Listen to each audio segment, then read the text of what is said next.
please visit LibriVox.org. In Search of the Castaways, or the Children of Captain Grant, by Jules Verne. Book 2, Chapter 17. The Plot Unveiled. The revelation of Tom Ayrton's name was like a clap of thunder. Ayrton had started up quickly and grasped his revolver. A report was heard, and Glenarvan fell wounded by a ball. Gunshots resounded at the same time outside. John Mangles and the sailors, after their first surprise, would have seized Ben Joyce, but the bold convict had already disappeared and rejoined his gang scattered among the gum trees. The tent was no shelter against the balls. It was necessary to beat a retreat. Glenarvan was slightly wounded, but could stand up. "To the wagon! To the wagon!" cried John Mangles, dragging Lady Helena and Mary Grant along, who were soon in safety behind the thick curtains. John and the Major, and Paganel and the sailors seized their carbines in readiness to repulse the convicts. Glenarvan and Robert went in beside the ladies, while all Bennet rushed to the common defense. These events occurred with the rapidity of lightning. John Mangles watched the skirts of the wood attentively. The reports had ceased suddenly on the arrival of Ben Joyce. Profound silence had succeeded the noisy fusillade. A few wreaths of white smoke were still curling over the tops of the gum trees. The tall tufts of gastrolobium were motionless. All signs of attack had disappeared. The Major and John Mangles examined the wood closely as far as the great trees. The place was abandoned. Numerous footmarks were there, and several half-burned caps were lying smoking on the ground. The Major, like a prudent man, extinguished these carefully, for a spark would be enough to kindle a tremendous conflagration in this forest of dry trees. "The convicts have disappeared," said John Mangles. "Yes," replied the Major, "and the disappearance of them makes me uneasy. I prefer seeing them face to face. Better to meet a tiger on the plain than a serpent in the grass. Let us beat the bushes all round the wagon."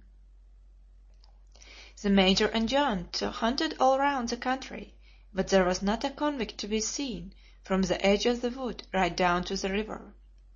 Ben Joyce and his gang seemed to have flown away like a flock of marauding birds. It was too sudden a disappearance to let the travelers feel perfectly safe. Consequently, they resolved to keep a sharp lookout. The wagon, a regular fortress buried in mud, was made the center of the camp, and 2 men mounted guard round it, who were relieved hour by hour. The first care of Lady Helena and Mary was to dress Glenarvan's wound. Lady Helena rushed toward him in terror as he fell down struck by Ben Joyce's ball. Controlling her agony, the courageous woman helped her husband into the wagon. Then his shoulder was bared, and the Major found, on examination, that the ball had only gone into the flesh, and there was no internal lesion. Neither bone nor muscle appeared to be injured. The wound bled profusely, but Glenarvan could use his fingers and forearm, and consequently there was no occasion for any uneasiness about the issue.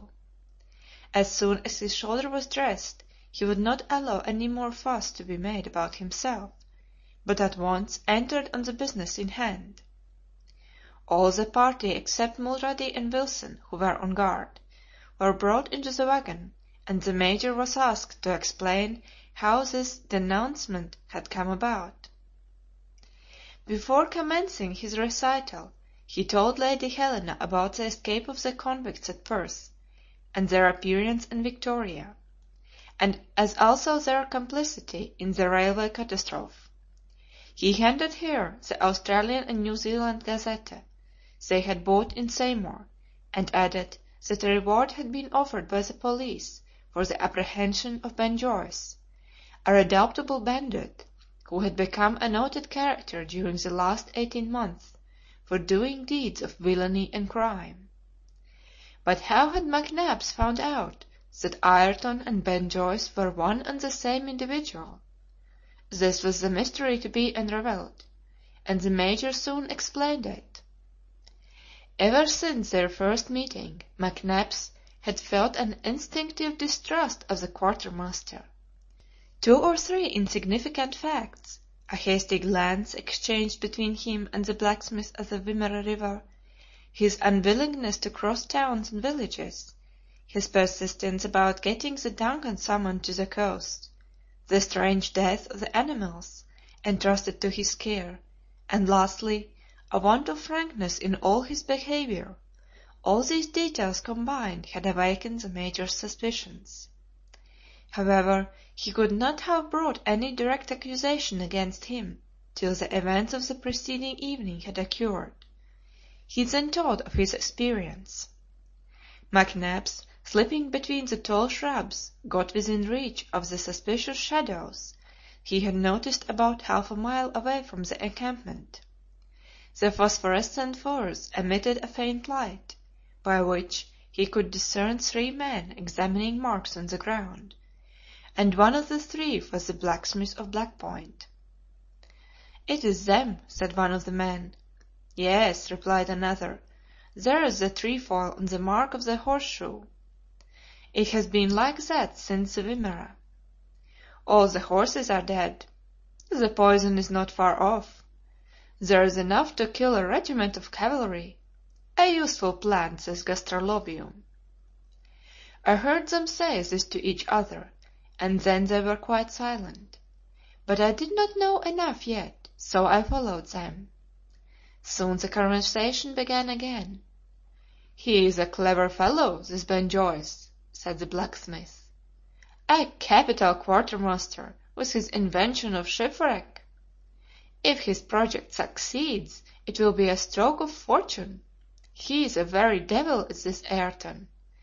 Call him Ben Joyce, for he has well earned his name." And then the scoundrels left the forest. I had all the information I wanted now, and came back to the camp quite convinced, begging Paganel's pardon, that Australia does not reform criminals. This was all the Major's story, and his companions sat silently thinking over it. "Then Ayrton has dragged us here," said Glenarvan, pale with anger, "on purpose to rob and assassinate us." "For nothing else," replied the Major, "and ever since we left the Wimmera, his gang has been on our track and spying on us, waiting for a favorable opportunity." "Yes." "Then the wretch was never one of the sailors on the BRITANNIA? He had stolen the name of Ayrton and the shipping papers?" They were all looking at McNabbs for an answer, for he must have put the question to himself already. "There is no great certainty about the matter," he replied, in his usual calm voice, "but in my opinion the man's name is really Ayrton. Ben Joyce is his nom de guerre. It is an incontestable fact that he knew Harry Grant, and also that he was quartermaster of the BRITANNIA. These facts were proved by the minute details given us by Ayrton, and are corroborated by the conversation between the convicts, which I repeated to you. We need not lose ourselves in vain conjectures, but consider it as certain that Ben Joyce is Ayrton, and that Ayrton is Ben Joyce, that is to say, one of the crew of the BRITANNIA has turned leader of the convict gang." The explanations of McNabbs were accepted without discussion. "Now then," said Glenarvan, "will you tell us how and why Harry Grant's quartermaster comes to be in Australia?" "How, I don't know," replied McNabbs, "and the police declare they are as ignorant on the subject as myself. Why, it is impossible to say. That is a mystery which the future may explain." "The police are not even aware of Ayrton's identity with Ben Joyce," said John Mangles. "You are right, John," replied the Major, "and this circumstance would throw light on their search." "Then, I suppose," said Lady Helena, "the wicked wretch had got to work on Paddy O'Moore's farm with a criminal intent?" There is not the least doubt of it. He was planning some evil design against the Irishman when a better chance presented itself. Chance led us into his presence.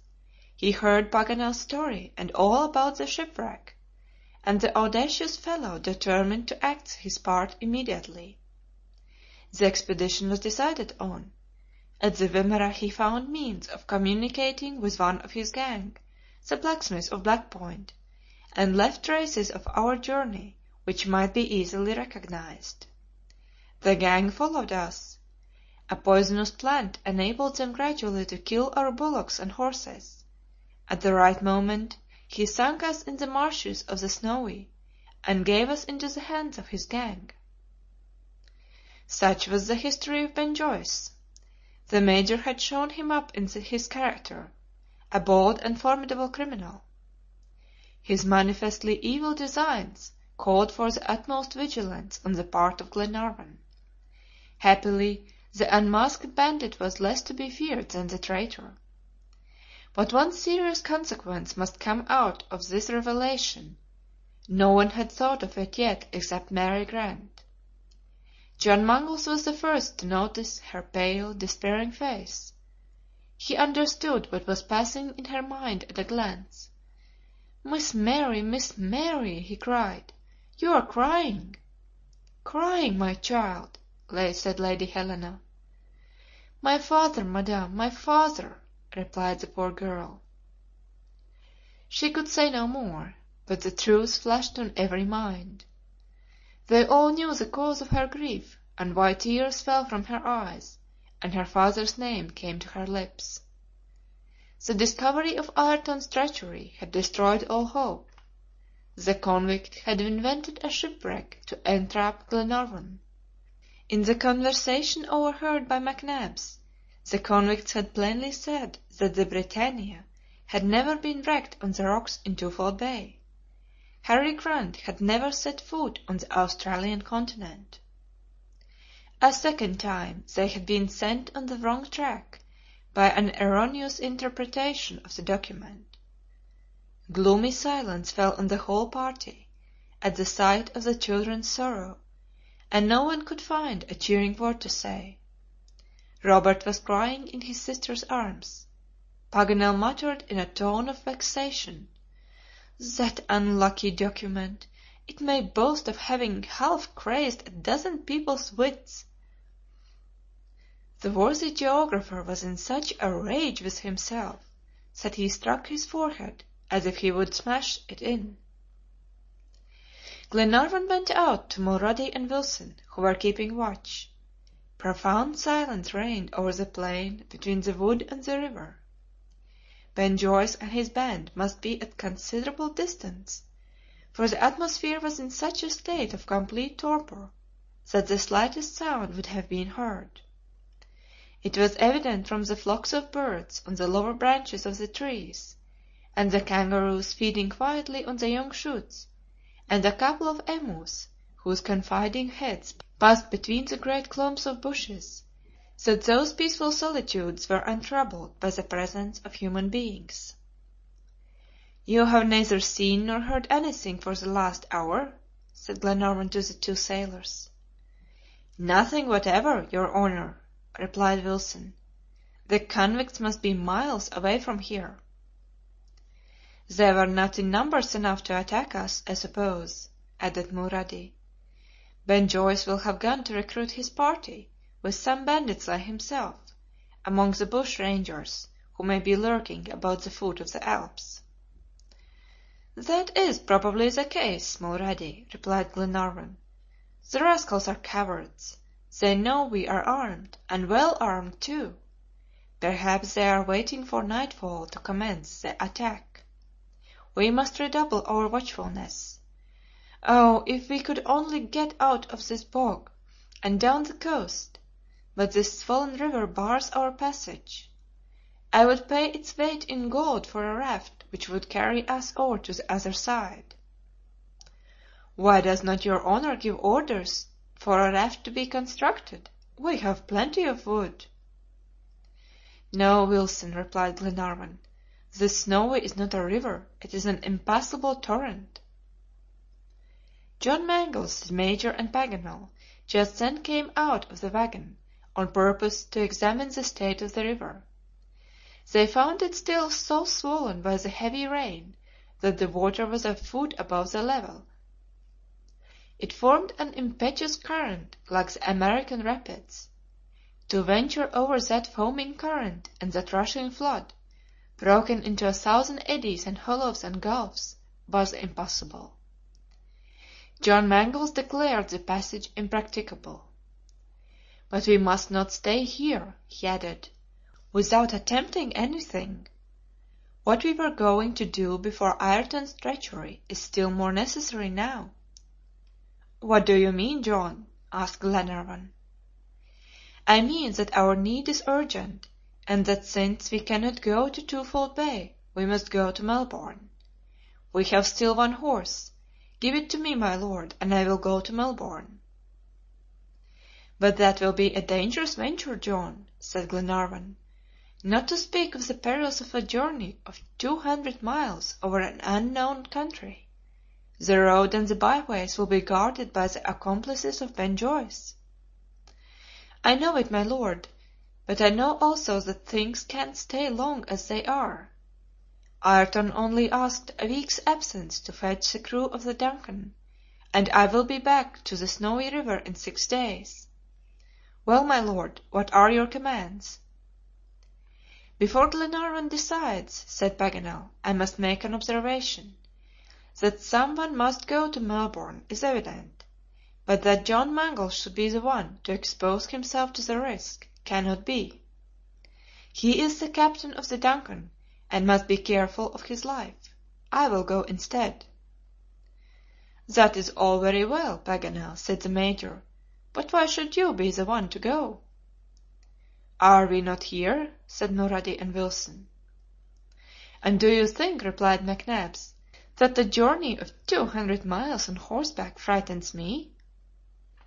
"Friends," said Glenarvan, "one of us must go, so let it be decided by drawing lots. Write all our names, Paganel." "Not yours, my Lord," said John Mangles. "And why not?" "What! Separate you from Lady Helena, and before your wound is healed, too?" "Glenarvan," said Paganel, "you cannot leave the expedition." "No," added the Major, "your place is here, Edward. You ought not to go." "Danger is involved in it," said Glenarvan, "and I will take my share along with the rest. Write the names, Paganel, and put mine among them, and I hope the lot may fall on me." His will was obeyed. The names were written and the lots drawn. Fate fixed on Mulrady. The brave sailor shouted "Hurrah!" and said, "My Lord, I am ready to start." Glenarvan pressed his hand, and then went back to the wagon, leaving John Mangles and the Major on watch. Lady Helena was informed of the determination to send a message to Melbourne, and that they had drawn lots who should go, and Mulrady had been chosen. Lady Helena said a few kind words to the brave sailor, which went straight to his heart.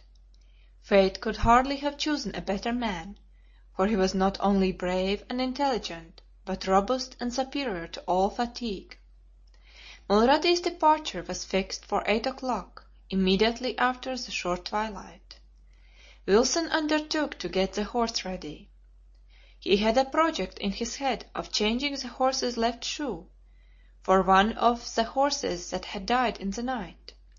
This would prevent the convicts from tracking Mulrady, or following him, as they were not mounted. While Wilson was arranging this, Glenarvan got his letter ready for Tom Austin, but his wounded arm troubled him, and he asked Paganel to write it for him. The savant was so absorbed in one fixed idea that he seemed hardly to know what he was about. In all this succession of vexations, it must be said, the document was always uppermost in Paganel's mind.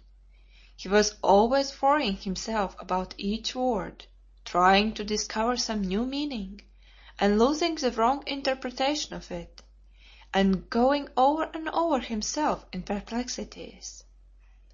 He did not hear Glenarvan when he first spoke, but on the request being made a second time, he said, "Ah, very well, I'm ready." While he spoke, he was mechanically getting paper from his notebook. He tore a blank page off, and sat down, pencil in hand, to write. Glenarvan began to dictate as follows: "Order to Tom Austin, Chief Officer, to get to sea without delay, and bring the DUNCAN to—" Paganel was just finishing the last word, when his eye chanced to fall on the Australian and New Zealand Gazette, lying on the ground. The paper was so folded that only the last two syllables of the title were visible. Paganel's pencil stopped, and he seemed to become oblivious of Glenarvan and the letter entirely, till his friends called out, "Come, Paganel!" "Ah!" said the geographer, with a loud exclamation. "What is the matter?" asked the Major. "Nothing, nothing," replied Paganel. Then he muttered to himself, "Aland, Aland, Aland." He had got up and seized the newspaper. He shook it in his efforts to keep back the words that involuntarily rose to his lips. Lady Helena, Mary, Robert, and Glenarvan gazed at him in astonishment, at a loss to understand this unaccountable agitation. Paganel looked as if a sudden fit of insanity had come over him. But his excitement did not last. He became by degrees calmer. The gleam of joy that shone in his eyes died away. He sat down again and said quietly, "When you please, my Lord, I am ready." Glenarvan resumed his dictations at once, and the letter was soon completed. It read as follows: "Order to Tom Austin to go to sea without delay, and take the DUNCAN to Melbourne by the 37th degree of latitude to the eastern coast of Australia." "Of Australia?" said Paganel. "Ah, yes, of Australia." Then he finished the letter and gave it to Glenarvan to sign, who went through the necessary formality as well as he could, and closed and sealed the letter. Paganel, whose hand still trembled with emotion, directed it thus: "Tom Austin, Chief Officer on board the yacht DUNCAN, Melbourne." Then he got up and went out of the wagon, gesticulating and repeating the incomprehensible words, "Aland, Aland, Aland." End of Book 2, Chapter 17.